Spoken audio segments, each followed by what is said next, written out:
Hello, everybody. Welcome to today's Black Hills Information Security Webcast. My name is Jason Blanchard. I'm the Content Community Director here at Black Hills, and thank you so much for joining us today. If you're watching the recording, hello from the past, and thank you so much for watching it on YouTube. If you are watching it live, hello, and thank you so much for being here. What you can do is anytime is ask questions in the Zoom chat or in Discord. If you ask it in Discord, most likely the community will help answer your question prior to us getting to it. But at the end today, we'll ask John any questions that lingered and remained that we thought would be well to be addressed.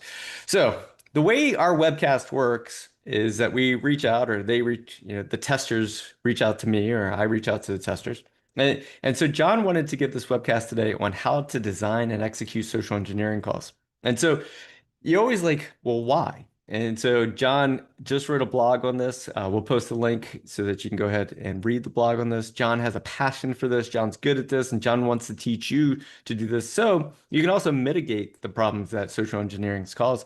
And so John's going to go ahead and give this webcast. I don't know how long it's going to take. We'll see what happens. And then at the end, we'll come back for Q&A. Or I'll stop if it makes sense to ask questions at any time.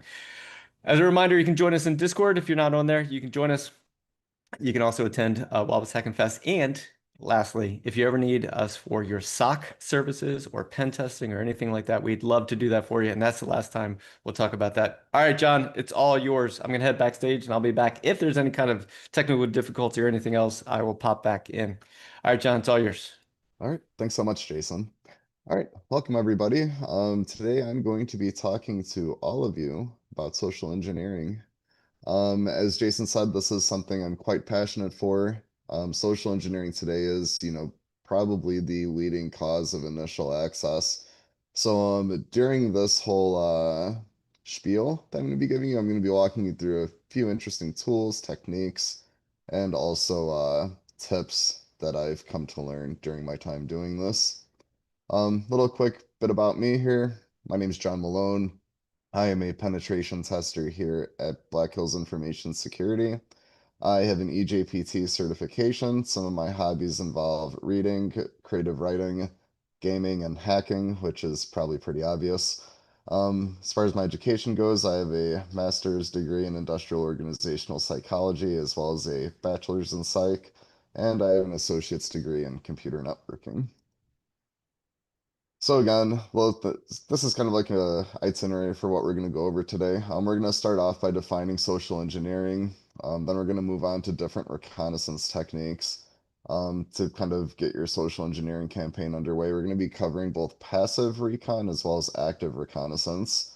So, and again, passive recon, that's where we're not going to be talking to anybody, doing anything, but we are going to be relying on some passive search techniques using things like social media and search engines. As far as active recon goes, that's going to involve calls, which I'll get into more later on. After that, we're going to talk a little bit about social engineering techniques and tooling. I'll show you some of the tools that I use, as well as some of the techniques that I employ while talking to people, and just some of the conversational strategies that can do things like help break the ice, help put people at ease, or apply some good pressure to get them to move in a certain direction. We'll also talk about ruse development and deployment. I'll also be sharing with you some of the ruses that I've used personally during engagements that have given me very strong results. I'll also share some case studies here as well. I think I've got about 3 of those planned out, and I also have a deep look at a very specific ruse that I've been using on engagements that has been wildly successful. So I'm real excited to share that with you all. Then lastly, I'm going to touch on some strategies for dealing with pressure and building confidence. One of the things that I hear about a lot is that getting on the phone with complete strangers can be a very nerve-wracking experience. And I've just come up with some simple strategies over time to help me deal with that whenever I do calls.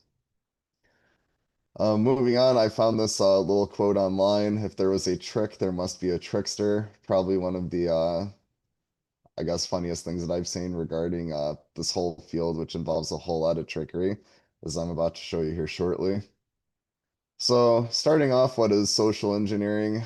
Um, Personally, I just look at it as the use of deception to manipulate individuals into divulging confidential or personal information that may be used for fraudulent purposes. Um, as far as there's different delivery tactics too when you are doing a social engineering campaign. We have digital delivery methods, and I'm sure all of you are familiar with, things like phishing, different types of other social engineering through digital means like displaying fake websites, getting people to click on malicious links, things like that. There's also in-person delivery methods where you can social engineer people in person. One of those being, things like shoulder surfing, tailgating, things like that. Then we also have phone delivery methods too, and this is going to be what our focus is for today.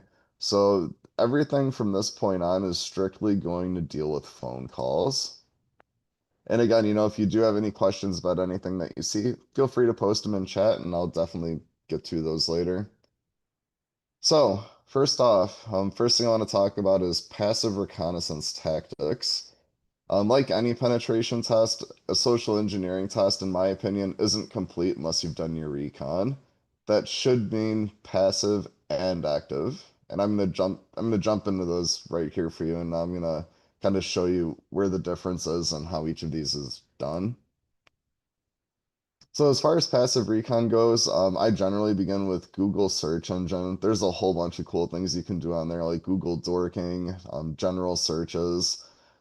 You can even use Google to look at maps of the place that you're looking at, which might be useful. Like, say you're designing a ruse and you want to talk to someone about the outside of the building. You could, I don't know, maybe call facilities one day, say that you're a, camera repair person, and talk about cameras that are out by their south loading dock. That might help you appear more legitimate to a victim than you would otherwise. Another thing that I'll use passive recon for is to go on social media.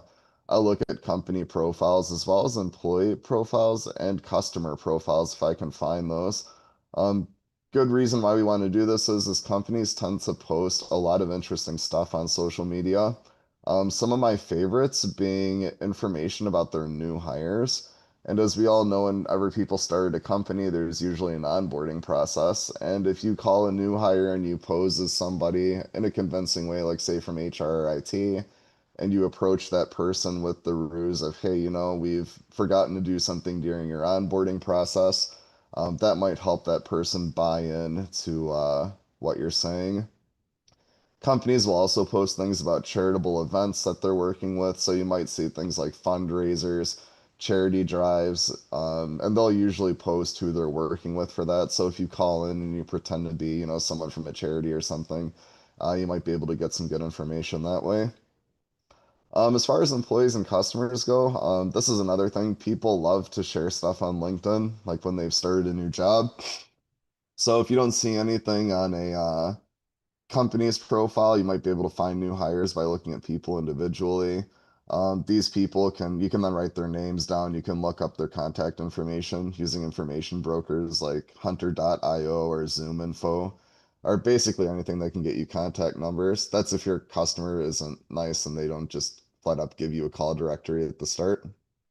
Um, Let's see. You might also find customer profiles too. This is something that I've found to be kind of prevalent on Twitter, especially for medium and smaller sized businesses, where if these places have a follower page, you can look at the followers and sometimes you can deduce who might be a customer based on what the industry is.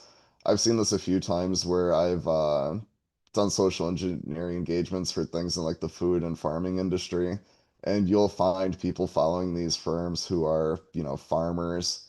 And you might then call the company pretending to be someone, and they might say, "Oh, hi, we know who you are, blah blah blah," and you can kind of start your ruse from there. So again, passive recon, definitely make sure that you do it. Completely worth your time. To break down Googling a little bit more, I've posted some examples here, and I know we've got slides available for download. But there's generally a few things that I try and find through Google at the start of any engagement, and those are contact numbers for any departments that might be handling sensitive information. My favorites for that are human resources as well as IT. We'll get into why this is a little bit later, but as a really high overview on these things, if you spoof your number using call spoofing software, to these numbers, people are going to be more likely to pick up the phone, which is something that you want. And, and especially if they're using caller ID, they might see something like IT or help desk when it's not really them, it's you. So you'll see the first Google Doc that we have up here is intextexample.com HR. That'll find you HR numbers. We have another one for the help desk. Then below that, we have intextexample.com email. This is a really good way to learn email naming conventions. There's a ruse, and I'm going to show you all later, which involves the use of Microsoft's self-service password reset form, where those email addresses actually become super useful. But I will get more into that later. Another good one is intextexample.com forgot password. This will pull login portals and possibly information for you. Again, like if I'm doing these above Google Docs and I'm looking for like the IT or help desk and I'm not able to find that through like a I guess through another means, sometimes this forgot password search will actually pull login portals for you. And there might be tooltips, like if you enter incorrect credentials, where it might say something like incorrect credentials, please call such and such for assistance. And you can then call that number from a burner phone and you can look to see if it's connected to their help desk.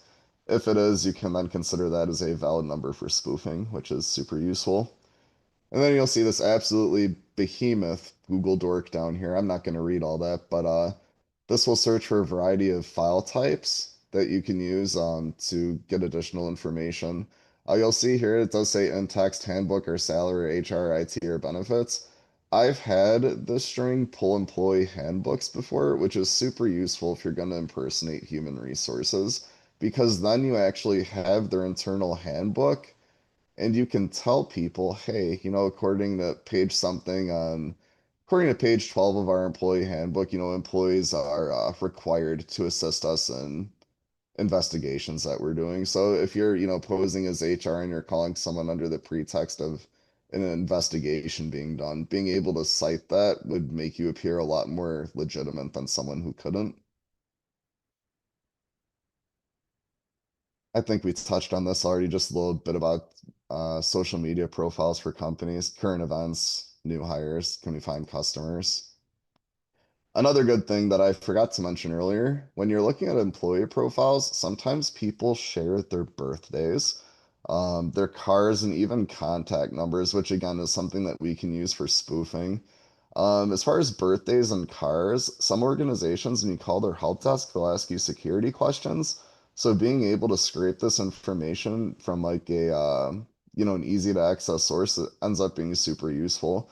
In my personal experience, if you do call a help desk and they are looking for something like a birthday, it's very common for them to just ask for the month and the day, and that's usually what's publicly available anyway. So yeah, definitely. If you can find anything that's personally identifiable information, definitely make sure that you make note of that when you're scouting someone out.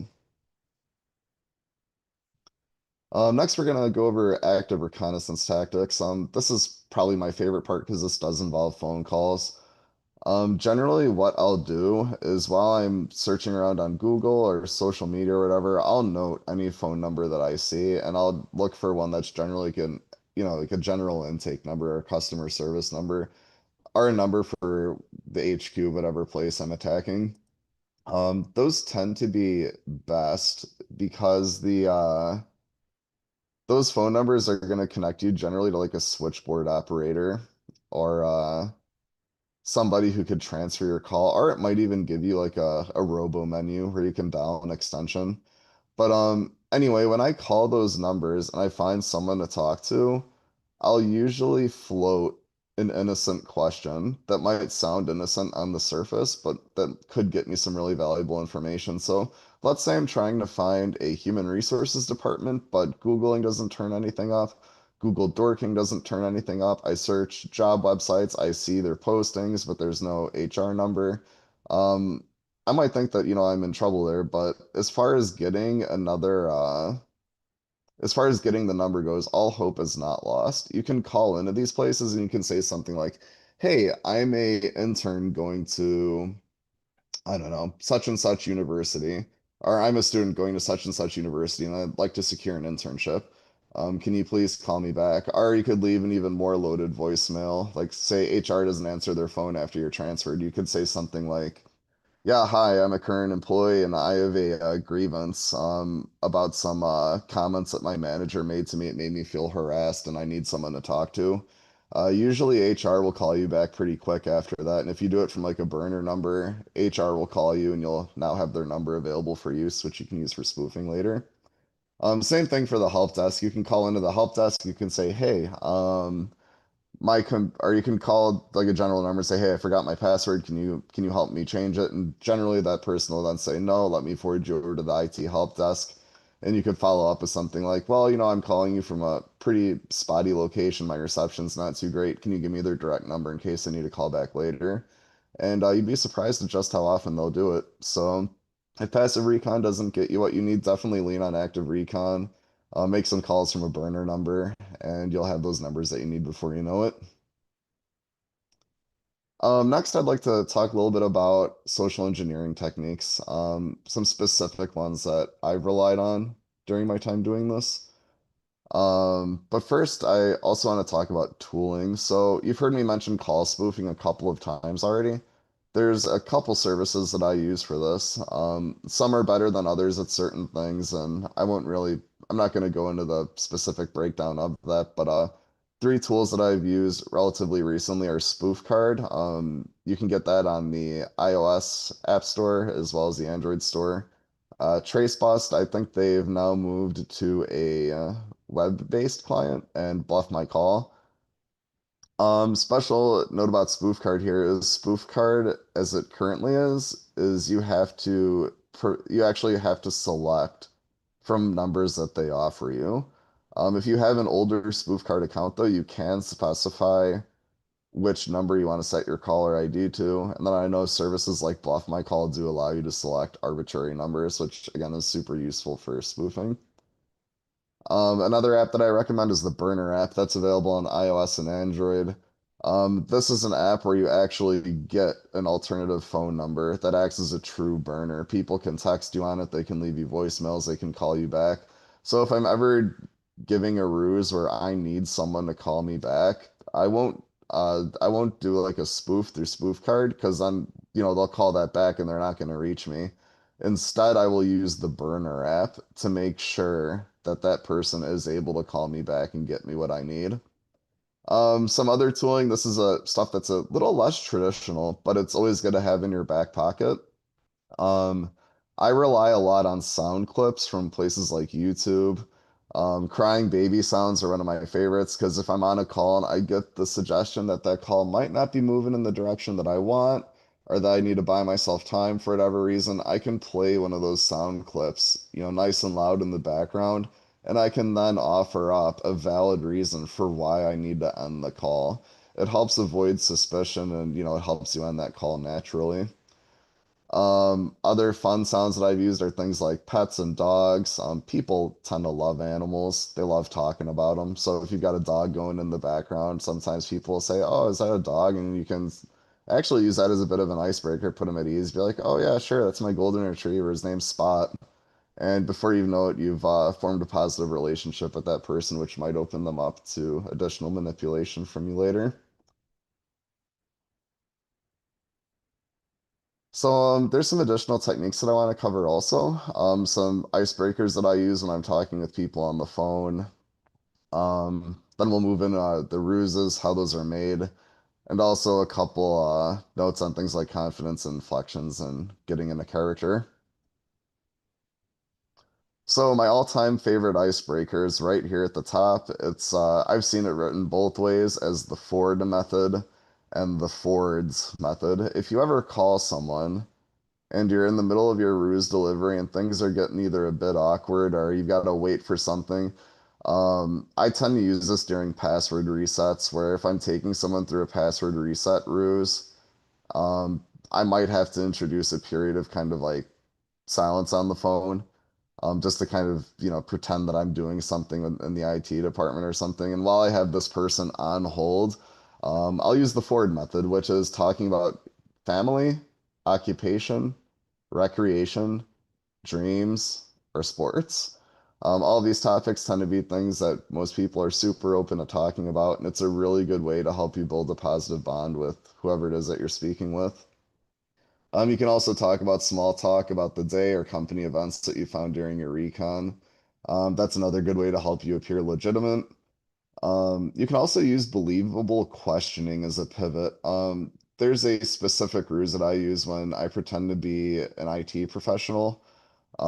Usually I'll find a way to drop the question of, hey, have you been experiencing any issues with logging in anything recently?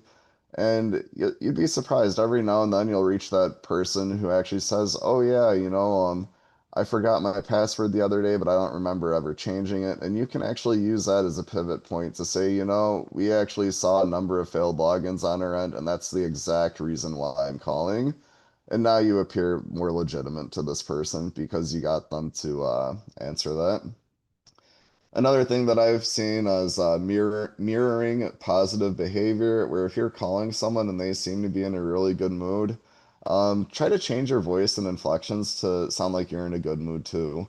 The reason why is that people tend to respond positively to that on a subconscious basis. The same thing is like I've talked with people simultaneously, at the same time who are annoyed about stuff. Like I'll call someone, I think it was like a loading dock person I talked to once. It was on a past engagement. But I picked up the phone. The guy was obviously in a huge rush. Said he didn't want to take the time to answer my call. And he's like, "Hey, how long is this gonna take?" And I'm like, "That's probably gonna take about 2 minutes." He's like, "2 minutes? That's an awful long time." And I said, "Yeah, it's not as long of a time as I'm spending today calling all of you guys to get this problem figured out." And the guy was completely disarmed, started laughing, and we started a good relationship from there. Another thing that I tend to look for is looking for when people ask questions. I worked in sales a number of years ago, and one of the things that I saw is that when people start asking questions about something, we tend to look at that as a closing sign where, hey, someone's showing interest in something. So if you see someone who's starting to ask questions, try to put yourself in a good position where you can answer those questions and make them feel good about the answer, because it's likely that that's going to help them stay interested in whatever you're talking about. All right, let's get into ruses. So, ruses should be designed to get you something that you need. Whenever I go on one of these engagements, my customers usually want something to come from these calls. They want to see what I can get. So that's either going to be something like, hey, can you get confidential information? Can you reset the employee's accounts? What can you learn about our business that would be of value to an actual attacker? So when you think up your ruses, think about a really convincing lie that you can tell somebody to get them to tell you what you need. But crafting believable ruses is a bit of an art form, and that's one of the reasons why I said earlier, hey, if you're gonna be calling people, make sure that the calls are good. Make sure that you've taken the time, that you've done your reconnaissance. Make sure you've picked your targets well. Make sure you know enough about the company that you're calling into. And make sure that you're able to deliver those ruses confidently. And that's the other thing, confidence. I always call that a must. Like, you'd be surprised how many times I've talked to people on the phone. And to anyone who's, been around technology for a while, this is probably going to sound completely bogus. But I've told people before, hey, after you reset your password, we need to resync your authenticator. And I'll tell it to them in the most convincing voice. So after I get the password changed, I'll log in and I'll tell them, yep, you're going to get a push here right now. Accept that for me, and the resync operation's going to be complete, and you'll be good to go in about an hour. Go get some lunch, come back, and everything will be just fine. And yeah, they'll believe everything that I say, and they'll click it, and then I'll get an hour or so to walk around in their Microsoft 365 environment. All right, so let's talk a little bit about developing and delivering ruses. So, like we said a couple times earlier, you're going to want to do your recon. It's not optional. Make sure that you do it. When you call people, try to consider your targets and their interests. Different people are going to respond better to different things. Like I said earlier about the new hires, if you're calling someone who's a new hire, there's no reason to call these people and dump a ruse on them that's going to involve some like crazy level of corporate knowledge. Just stick to something simple. you know? Stick to like, hey, your onboarding paperwork wasn't complete. We're missing something. We noticed you never gave us the last four of your SSN. We noticed we're missing your DOB, and we also need an emergency contact from you. Stick to that stuff, especially if you've called the IT desk and you've done active recon there, which is actually something I forgot to mention earlier. You can call in the IT help desks and you can say, hey, I'm an employee who forgot my password. What do I have to give you guys to get a password reset? Sometimes they'll just straight up tell you.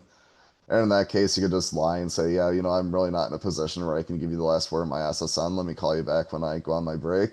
And then you can start calling employees and you can use the contact information ruse to get that information.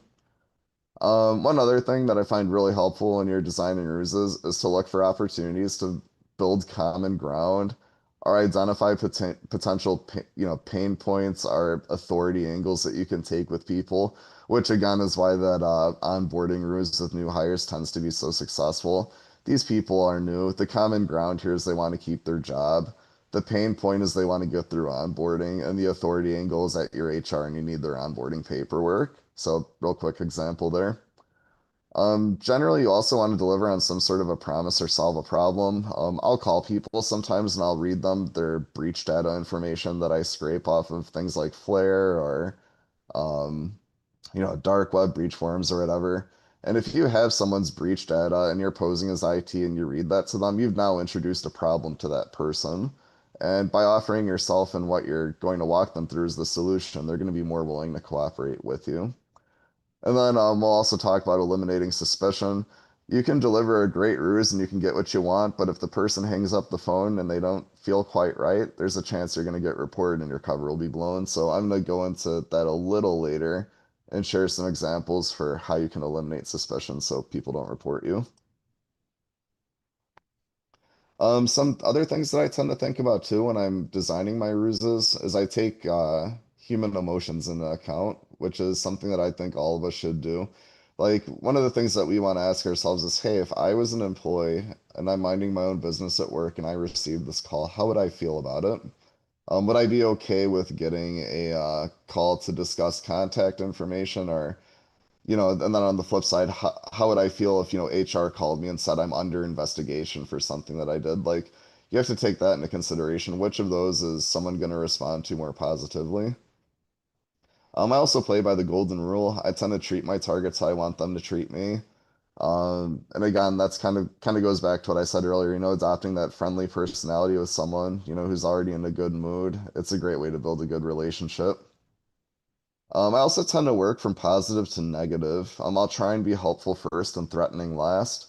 I think I might have used this as an example earlier, but if I call somebody and let's go back to that contact information ruse for a second. I call a new hire and I say, hey, we need some contact information from you to get all of your onboarding situated. I've had people before who've said they don't feel like cooperating and that they come and talk to me and I would give them a polite reminder of, hey, employees are required to cooperate. You're still on your probationary period. Please don't mess this up. Just take the time and give me the information. And sometimes that'll be enough of a push. But again, I don't like resorting to negative ruses. I tend to keep mine mostly positive. Good emotions that I always try and invoke on my calls, joy and pride. People like to be made happy and they also really like to talk about themselves. So if you find, if you're targeting someone who's maybe like in the C-suite, and you've done your recon and you see that I don't know, they've maybe published a book recently, tell them congrats on the book release. Tell them you saw their book signing event, wish them well, and you'll generally find that you're going to build a really good relationship with that person. But yeah, long story short, I try to aim for satisfaction as the final result of every call that I make. When you get off of the phone with a victim, they should feel good. Either that they got something from you, or they'll feel good about giving you what you need. Targets and interests. We should try and target people during our calls who control valuable information. So yeah, HR, IT, finance, those tend to be the departments that I go after right away. Very rarely will I bother calling someone who maybe works in I don't know, and this isn't to speak bad about those departments, but someone who speaks in like facilities, generally not of interest to me unless I'm trying to learn things about, the building itself. But yeah, you wouldn't call facilities to try and take over accounts. You would generally try and stick to these high value targets. I also try and look for people who work in positions where they may not be as knowledgeable as other people about security practices. During my time doing this, and calling all sorts of people who work in all sorts of different positions, I've seen that people who tend to work in IT and finance tend to have the highest levels of security training, while people who work in other positions, administrative roles, operations, HR, tend not to. And I don't know if that's just because of the luck I've had or if there's actually training shortages in departments like that. But yeah, whenever I'm trying to, I don't know, plant information, I got a ruse. I think it's the second ruse on here that I have built out. I'll share with you. Guess I'll go into it real quick now. But sometimes I'll call human resources departments kind of early into an engagement, and I'll say, "Yeah, hi. My name is Manager Smith. I got a new number recently," and I'll give HR my burner number. And what'll happen is HR will then go into the corporate system and they'll update that person's phone number with my burner number.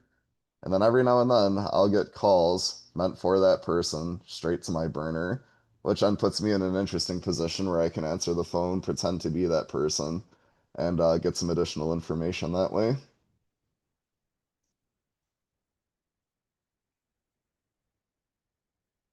So, just to go over some additional things about targets and their interests, like I said earlier, new hires generally want to fit in and be safe. We can help them fit in by completing a missing part of their onboarding process. HR and IT tend to want to help people. We can be a caller who needs help and who certainly isn't doing recon to help us get additional information. I've also noticed, and this is probably a universal thing here, people don't like to be delayed or bothered. So one of the best times to call them is actually at the very start of their workday, right before their what you think might be their lunch hour, or right at the end of the workday to see if you can delay them, because sometimes people will divulge things to you just to get you off the phone. Um, there's also pressure tactics that you can use sometimes too. Like, for example, people want to be paid. This is a ruse that I used a really long time ago where I called someone and I said that payroll might be delayed due to an HR database problem. And because of that, I needed information to help me rectify missing parts of their profile, which again led to me getting their social security number and their date of birth because they felt that if they didn't give it to me, they wouldn't get paid on time. Um, Excuse me. And also, people tend to care a lot about their privacy. Finding a way to tell them that it's been invaded will get their attention. Like I said earlier, I will rely on breach data sometimes to create a sense of fear when I call my targets. I'll call them, I'll read them dead out of their breaches. I think one time I even found someone's home Wi-Fi password and I read it to him over our call, and he flat up tells me, that's my home Wi-Fi password. How do you have that? And I said, look, man, I don't know. Like, this is just stuff that I found on the dark web. Chances are you've got people inside your house right now siphoning God knows what. But if you give me a few minutes, I can probably help you get this figured out and we can make sure that you're safe. Yeah, that was an easy one. So again, you always want to look for opportunities to set the hook when you're making these calls. You want to make sure that, firstly, you get your target on the phone, make sure you break the ice, create good rapport. Another important thing, if you are experiencing pushback, you generally have nothing to lose by politely challenging someone. If you call someone and you start, say you open up with the ruse that you designed, you want to get this person's PII so you can reset their account with the help desk, they might say, "Oh, I don't have time to do this," and then I might retort with something like, "Well, if you don't give me this information, do you have time to get this figured out after you miss your payday?" Yeah, they'll usually cooperate then. Once you have them interested, you're going to want to guide your target naturally into giving you what you need. And then again, help them feel good at the end of the call. Saying thank you always goes a really long way. Telling someone to have a great day. telling someone that you might call them back later if you need additional information. All of those things matter, and they're definitely things that you should do when you're making calls. So, just to put all this together, your ruses should invoke an emotion, and stronger is usually better. That's why I try and make people really, really happy when I call them. Like, hey, here's your breach data. Apparently, I've got your home Wi-Fi password. Working with me is going to keep you safe. I'll take the time. I'll make sure that that person's feeling good, and I'll generally get what I need. And again, we want to align our ruses with perceived interests. Let's go back to that new hire example. They want to stay employed, so it's in their best interest to give you what you need. Your ruses should always incorporate elements from recon to be more believable. So don't be afraid to lean on things that you've seen regarding people just starting a job, charities, fundraisers, etc. Your delivery should also fit the ruse. This is kind of like one of those getting into character things where if you are posing as a technologically illiterate caller, don't forget that if you're truly technologically inept, you might not know what the start menu is. So if you're social engineering a help desk and helping you reset your password and they tell you to click on the start menu or they tell you to go to like system settings or whatever, you've got to play the part, tell them you don't know what that is, and really try to act like what you're saying that you are. And also try not to give people a reason to get suspicious. Again, this is where, not being too pushy and trying to walk that fine line between, helpful versus attacker is. You don't want to ask things that are terribly suspicious, and if you do have to ask for things that are, you want to make sure that you have a really good reason for doing so. So in short, do your recon, consider your targets, find that common ground, deliver on a promise, and eliminate suspicion. If you can do all of these things, chances are no one's ever going to notify anybody about your calls. All right, so now I'm going to share some actual case studies and real ruses that I've used out while testing, along with some of the results that I've seen. So for this first case study, this is for a company that manufactures home goods. Pretty big, definitely has a national presence. Um, I started this test by doing my passive reconnaissance, checked them out on Google, and I found out that this place operates retail stores all over. So my next step was to call the IT help desk, and I just said, "Yeah, I'm a retail employee. How do I reset my password?" And the help desk guy, he didn't ask for my name or anything, which might have been a mistake, but he said, "Yeah, only your manager can authorize a password reset." So I then introduced myself as a Target employee who I'd scouted at one of the retail stores. I said, "Yeah, my name is John Smith and I work at store number one." And then I said, and my boss, yeah, me and my boss are real close. Boss man's got a new number. I don't know if you're going to reach him on his regular one, but give this one a try. And I gave it to the IT guy. That other number was a number for my burner cell.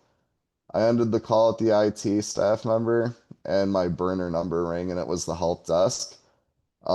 He told me that he got a call from a employee who had forgotten their password, and I changed my voice, I changed my persona, acted super confident and kind of upset.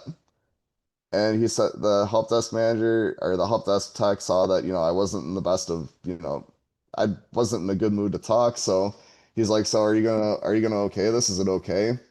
And I said, "Yeah, it's okay. I don't want to hear anything about this ever again. Make sure you give him something simple so he doesn't forget." And I hung up. Couple minutes later, help desk calls me back on the other phone that I had, and they said, "Yeah, we talked with your manager. It's fine." And then they gave me a really easy password. I then went over to their Microsoft 365 with it, typed in the credentials. So yeah, I had the employee's username too. I ended up enumerating that manually. Found out that the place was using, I think it was like first.last at company.com. And yeah, I then found out that their retail team didn't have Microsoft, they didn't have multi-factor authentication, which was great. So I was able to walk right into their Microsoft 365, go through emails, go through SharePoint, pull some really valuable testing artifacts, and my engagement was a success. Hey, John. Yeah. We're getting some requests to hear your other. So most of y'all don't know that John's been sick the last 2 weeks, like really sick. So for doing a social engineering call, they're asking, can you do some of the other voices that you do? Oh God, I wasn't expecting to have a on-demand acting lesson. Yeah. Um, Shoot, let me see. All right. I'll give you like we'll give you like 10 seconds to So collect like if yourself. I'm gonna be someone who's like technologically illiterate, sometimes I'll call and I'll be like, it, yeah, hi, is this the computer service center? Oh, all right, well, it's the help desk. Okay, someone told me that this is where they fix the computers at. Um, I turned my machine on. I'd say about 5 minutes ago here, I just got my coffee. And I can't remember this goddamn password. No, I don't write it down. I don't keep post-it notes. So what do I do? What do I give you? And yeah, I don't know. Things like the start menu. What start menu? Is that the button that turns this on? Just stuff like that. You got to get creative. Okay. All right. Well done. Um, I was getting questions from multiple sources. They're like, well, we I'm want to, getting laugh reacts. I must have done something yeah, right. we want to hear So, it. And so since you're getting over this cold, you know, you people were just wondering. All right. So I'm gonna head backstage now. Thank you, John. Thank you yeah, for you're that. All welcome. right. But yeah, there's tons of stuff you can do. You can act technologically inept, you can get angry, whatever. All right, next case study. So this one I kind of touched on earlier. I was social engineering a large corporation in finance. I'm doing my passive recon, I'm Google dorking, and I find an exposed employee handbook. So of course I download it, I read it. And I see that there's an HR number in there where you can call to, file grievances or whatever. It was like, I think, no, it was I'm sorry, it was an ethics hotline that I found. So I called that ethics hotline and they ended up connecting me with HR. I then told human resources that I was a manager who got a new phone number. And yeah, the HR rep just went and updated it. And over the course of that engagement, I had a few calls from people who were new. I think it was some sort of manager's number. I think it was like a sales manager. So newer sales reps that they were hiring had called in, and I was able to get a few people to give me some information that they probably shouldn't have about customers. Then case study three, I am saving the best for last here. This is a ruse that I have found to be very helpful, and I'm actually going to break this down a little bit further after we go through this. This is another financial company that I was testing, and I was Google dorking, and I found an exposed login interface. I gave credentials, and a window came up saying, invalid credentials. You can call the help desk here for help. So I hang up. I call it from a burner number. It's the help desk. I just hang up, pretend it's a wrong number, hang up the phone. And at this point, I'm wondering, like, hey, what can I do with this information? So I've got the help desk number. What can I use as a really good ruse? And so I do some additional recon and I go to the login.microsoftonline.com web address where you can log into Microsoft 365 and I start feeding the thing usernames and it takes them and I'm like, okay, so they're using Microsoft. I then take those usernames over to https aka.ms sspr, which is like a little shortcut link to the Microsoft self-service password reset portal. Typed in a username there, solved a CAPTCHA, and it ended up that self-service password reset was enabled. I then went on spoof card, spoofed my number to the IT help desk, and I called IT.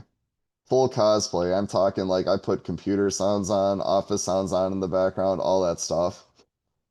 And I'm telling these people, yeah, we're calling you revolving a security incident. We were on the dark web today and we pulled, we actually saw that your data has been breached. So I read these people a few of their passwords. And, of course they freaked out because, I've got their passwords. And I asked them, I'm like, hey, we think these might be tied to company assets. So what I'm going to need us to do now is reset your password, get your authenticator resynced, and make sure that your account's in good working order. And I'm going to give you a default password after we're done here that you can use to log back in and change it to something that you want to use. So after establishing trust with these people, and authenticity, it ends up when you give the self-service password reset portal a functional username and solve a CAPTCHA, it'll take you to a different menu that'll allow you to see things like security questions that this person has set up. It might show you parts of their phone number, or it might even let you send their phone pushes. Other ones will also allow you to see a security number that they can enter into their app. So you're giving them a number, you're not even asking them for one. And they'll enter those numbers and they'll get you what you need, which is a password reset. But in this case, I was able to leverage that service with the spoofed phone number, and I was able to send them pushes and tell them, yeah, hey, I'm going to send you a push here just to make sure that I'm talking to the right person. Need you to accept that for me. And so I clicked the send push button in the self-service password reset portal. They accept it, and now I'm resetting their password. I tell them that I didn't get it.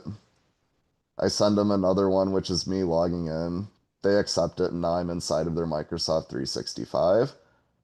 But after I was done with that call, I gave them the new password. I said, look, your password's welcome to Acme Corp 2025 exclamation point. I want you to write that down. I want you to go get lunch. Come back in an hour. And yeah, you'll be good to reset your stuff. Then we'll have everything reconfigured on our end. And yeah, I made sure I made this call at about 11:30 their time. So by the time you were done, yeah, it was time for lunch. So yeah, I had free reign of the account for a while. Got a ton of juicy stuff. It was a good test. So I actually wanted to share some screenshots here of what the inside of this portal looks like, just to kind of help you all visualize what I'm talking about here.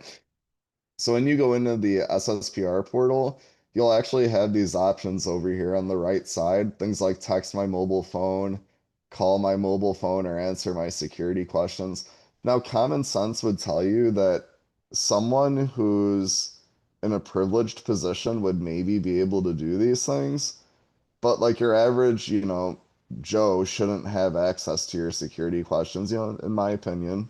So being able to read somebody that, really helps build that authenticity. Some important takeaways from this case study, or from all of these really, is that the ruses that I presented were done with relevant cover, meaning I spoofed my number, and I often sought to help somebody in some way, shape, or form. So, again, making sure my own contact information is current when I was giving HR my new phone number, making sure that I was helping someone resolve a information breach. I also made sure that I clearly identified an attack path before I made these calls, because the last thing you want is to, be sucker punched. Someone asks you something strange, something weird comes up on the phone. That's why it's so important to do your recon and to make sure that you clearly understand your attack path before you even pick up the phone. And again, I've got this one highlighted here in red. You want to make sure that you want to make sure that you're getting rid of any opportunity for people to be suspicious. If you're making a call and, say they're like, hey, how about you send me an email? I don't, just to make sure that you are who you say you are, can you send me an email? Tell them, yeah, I'll send you an email. And I'll do that probably before the end of the day here. I've got a few more meetings lined up, but you'll hear from me shortly.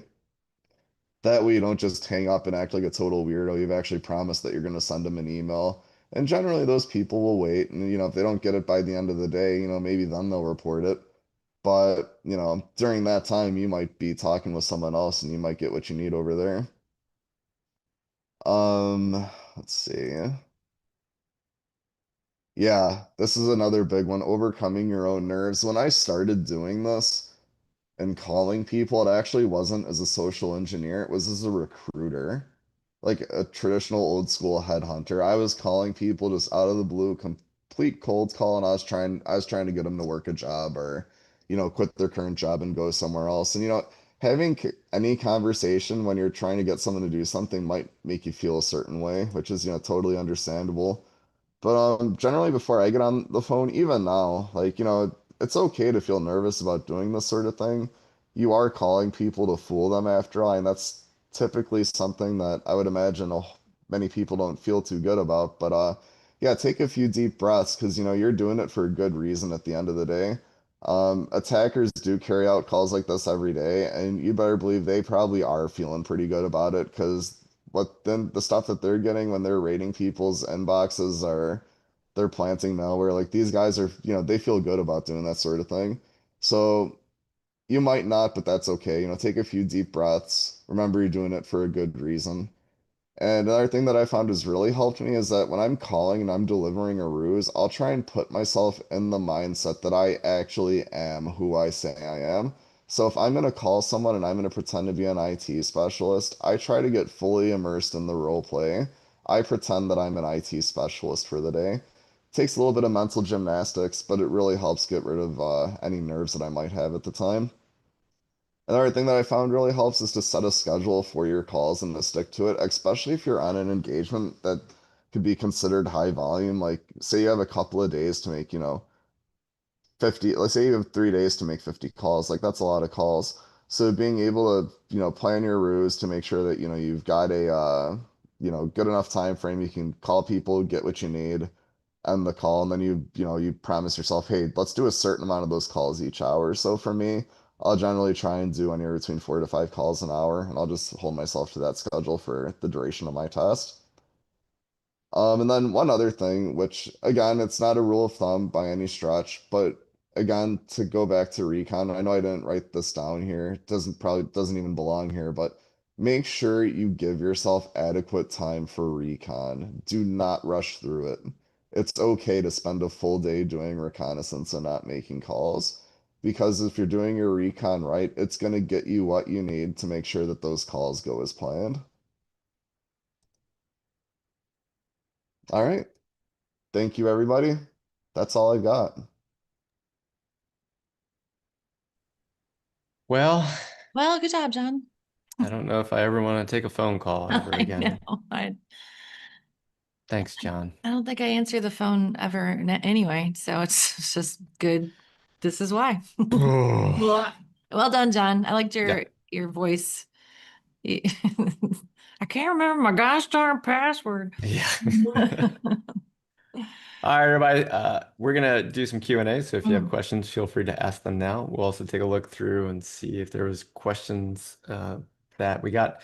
So this question came up. It says, is the vision call used primarily to establish trust before moving the communication to email, for example, to mm. deliver a malicious document or link? E- Like, what is the call's purpose?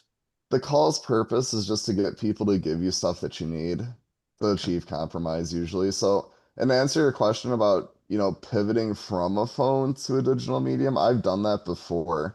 Real fun example there is I had a DigitalOcean droplet that I stood up out on the internet, right? And I went into Microsoft Word, hammered out just a really quick and dirty macro that would, ping that droplet when someone opened the file. And basically what I did was I pretended to be, I think it was like a Chamber of Commerce member. After I found out that someone was in a chamber, I'm like, yeah, you guys haven't been paying your dues. What the heck? It's been Hmm. like 3 months now. I'm gonna send you an invoice. And I made a fraudulent invoice, or yeah, made a fraudulent invoice, put the macro in there, spun up a really shady Gmail account and sent it to him. And yeah, of course, the guy was freaking out, opened it and clicked it, and I got the traffic over on my droplet. So yeah, cases like that, yeah, totally. You could do it that way. But generally, you're gonna agree with your client during your initial rules of engagement call to see if attacks like that are even authorized. Because on a typical run-of-the-mill social engineering call engagement, your client's just gonna want calls. Yeah. It's so this kind of follows up with it. Let's say the client authorizes it, but someone still gets mad and they like how does that work when someone's mad, someone's arguing with you, someone's like calling you out? Like, does that ever happen? Oh, sure, all the time. And like one of the funnest things is to figure out how you can turn that situation around. Like again, like I think like I shared earlier, like I called someone at a loading dock and he was super PO'd about getting a call and he was Mhm. like in the middle of handling a delivery. And I'm like, look, dude, you're taking 2 minutes to help me out here. I got Yeah. another 2 hours worth of these effing calls lined up. Just help me out here. Do me a solid and let's talk real quick. And the guy's like, yeah, when you put it that way, like, yeah, Yeah. yeah. So yeah, figuring out how you can disarm people and how you can kind of push through that negativity really helps. Yeah. And you will find people though who are just like, no, forget you. You're a scammer, and I know you're a scammer, and they hang up. And for that, it's just it is what it is. Yeah. A, Okay. a good follow-up question is, have you ever had a call go so far south that it messes up your other calls?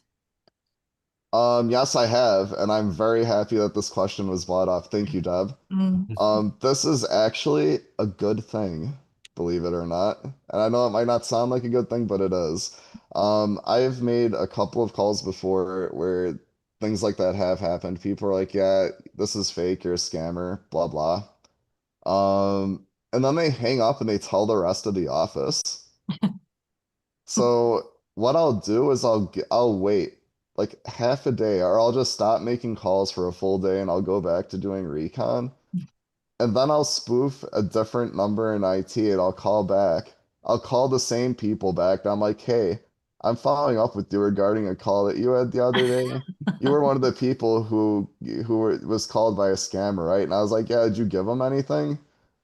And they'll be like, no, I didn't give them anything. I'm like, you sure about that? Because we got some really bogus logins from your account, and someone's like going through things on SharePoint that they shouldn't be. Oh And no. now suddenly that person's like, oh, shoot, what happened? Did they get me anyway? And now you can launch back into that, IT service ruse, and you can Mm. reset the account. Dang So, it. Gosh. A ruse so within a ruse. Yes. All right, anyone, if you ever need to hire Black Hills Information Security for any of this, you know where to find us. Ruseception. Good Lord. Uh, so, John, do you do anything to change your voice? Are you ever like a northern Minnesota guy, or is it just you being you every time? usually it's just me being me. Like if you're talking like voice modulators and stuff like that, no. Like maybe I'll change my voice inflections or my dialect a little bit, or I'll change my vocabulary. Like, I'll drop an F-bomb here or there if I'm impersonating someone from like, kind of like a more rugged industry or, acting as like an outsider or contractor. But if I'm calling and I'm impersonating like a C-suite person, I'll tend to keep my language a lot more formal, a lot more curt, things like Yeah, that. Just small inflections. yeah. Uh, this is a good follow-up on with that. Do you know statistically someone with a foreign accent is more or less successful? I have no idea. Yeah. Hmm. Yeah, that'd be interesting though. Yeah. Yeah. This question kind of came up, but also like there was some chatter in the Discord is like with the coming generation not using the phone to make calls, are you seeing less and less people picking up because they don't like to use the phone? Yeah, but that's why I recommend using things like a burner app. Hmm. If you leave someone a convincing enough voicemail, Okay. they'll call you Mm. back. Like Okay. again, like that example that I shared with HR, I couldn't find the HR number to save my life, but I got HR to give me that number by calling them and I told them I was being harassed in the workplace. Got it. And of course HR is gonna call me back then and now I've got their number, you Ugh. know. Yeah. So Jeez. All right, so we're gonna end official time. Thank you so much for Mm. joining us.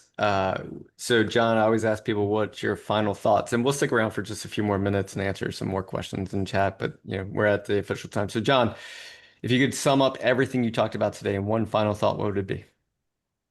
If someone calls you and you're not comfortable, tell them you'll call them back later. Perfect. It's good. All right, everyone. Thank you so much for joining us today for this Black Hills Information Security webcast. And I would like to say, if you ever want to hire us for any of the things that we do, we're real good at it. Please follow up and we'll get back to you as soon as we possibly can. All right. So thank you so much. All right. Bloop, bloop, bloop. All right. So we're in post-show banter, John. We'll see if there's any more questions that people have. We'll stick around for a few more minutes. Uh, so, John, you talked about nerves. You talked about like when I heard you go into that guy that doesn't know his technology well, it felt a little like community theater. Do you do community theater? No, Do you enjoy the acting process? I'm completely indifferent about it, honestly. It does. If it all comes down to getting what I need, if it's gonna get me what I need, I'll Yeah. do it. Okay. And then someone asked, have you ever used this for selfish purposes? Mm. Mm. Social engineering?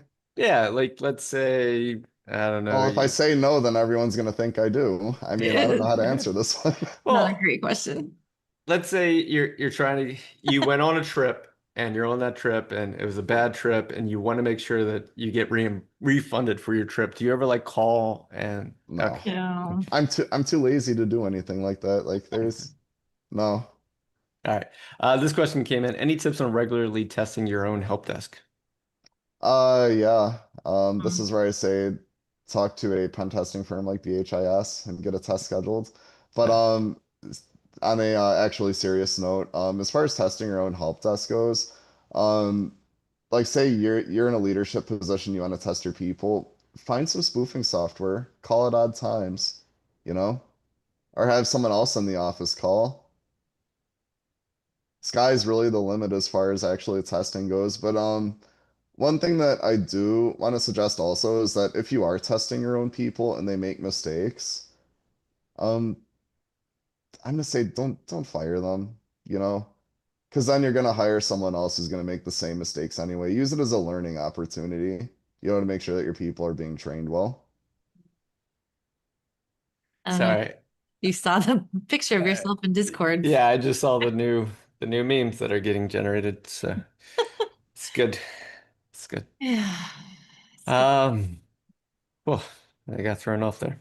By John's smile. Oh, so we do have, not to like sell you something, but our continuous pen testing service, like it's for 12 months.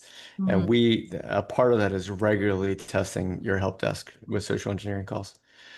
Any tips on social engineering for multi-factor authentication? I mean, you talked about it a bunch of like, hey, I Yeah, need to reset this. I need to I got a recalibrate it. few. Yeah, go ahead. I got a few. So I guess I could talk about this other, let's just call it a mini case study.